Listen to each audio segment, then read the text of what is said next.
Greetings all. This is 15 minutes or less with the professor.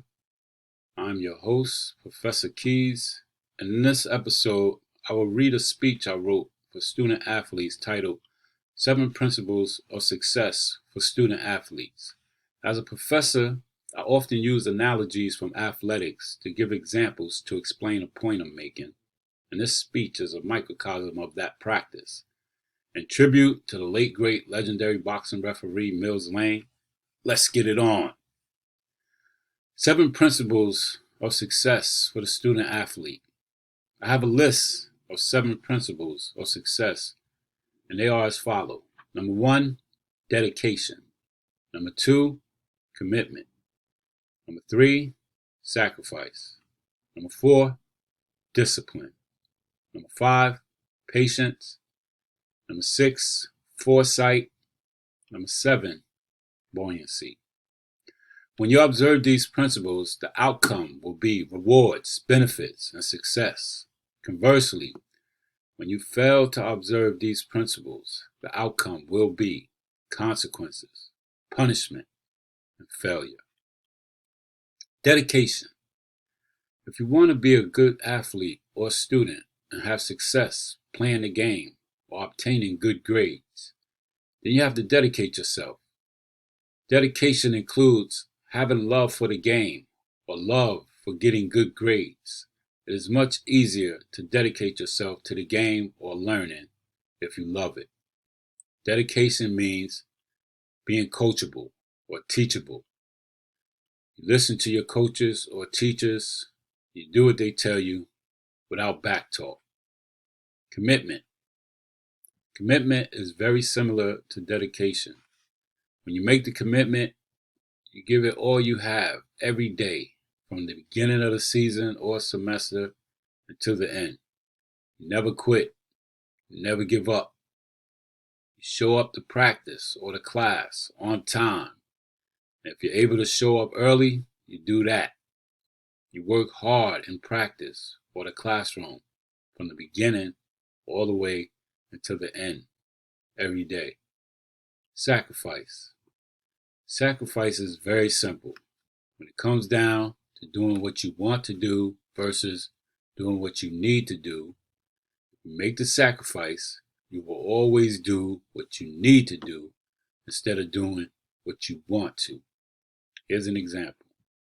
If it's bedtime the night before a game or class, your favorite television show is coming on at the same time, you might want to watch that show, but you have to sacrifice and just go to bed to get ready for your game or class.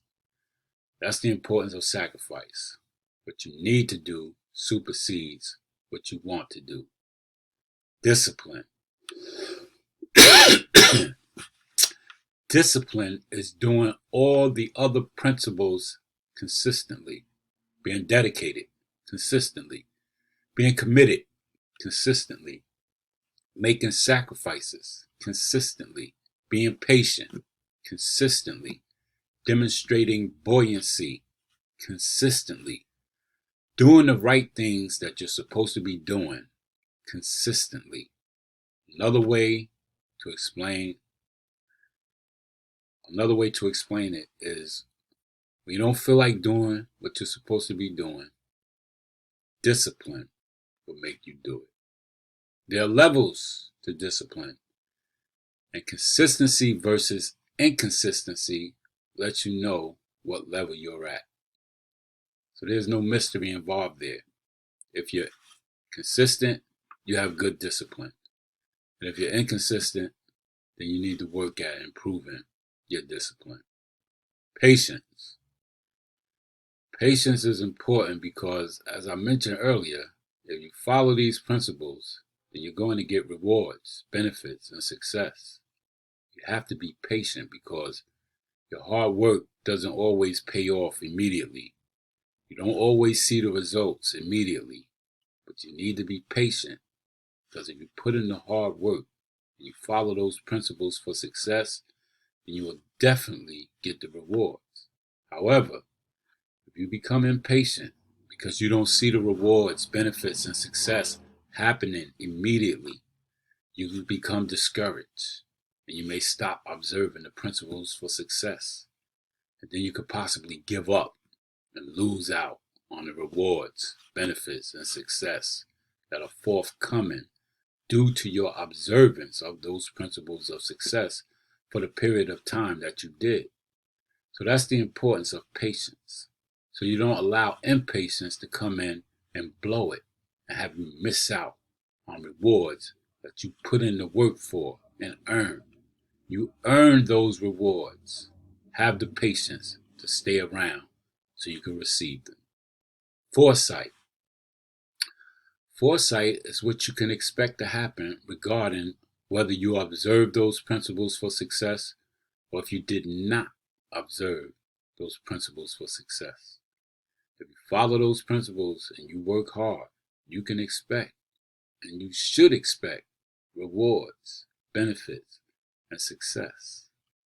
But if you don't follow those principles and you don't put in hard work, then you can expect and you should expect consequences, punishment, and failure. That's the importance of foresight. It helps you make the right predictions. You know what to expect. No mystery. Buoyancy. Buoyancy is the ability to bounce back after a setback. It is also the ability to continue fighting and giving resistance when facing adversity. During an athletic season or academic semester or life in general, adversity will be a constant visitor. A simple definition of adversity is difficulties, misfortune. There are many reasons why adversity will be a constant visitor during an athletic season or academic semester and in life. But two of the primary reasons are because, as human beings and as athletes, students, teachers, and coaches, we are imperfect and incomplete. How many of you heard that we're not perfect as human beings? Now, let's deal with incomplete. A social scientist named Paulo Freire said, quote, "People know themselves to be unfinished. They are aware of their incompletion," unquote. Has anyone ever heard that we're unfinished and incomplete as human beings? Does it sound logical? Is it realistic?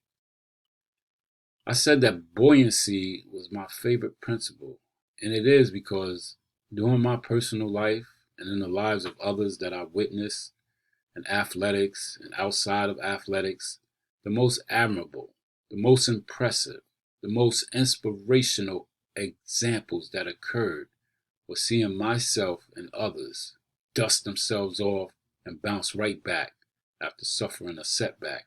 And the reason why that is so special to me is because there's an old saying that goes, quote, "Every man can get knocked down, but every man can't get back up," unquote.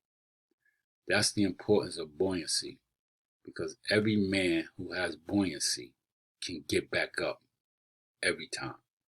In conclusion, if you want to be successful as an athlete or student or in life, follow these principles for success and work hard.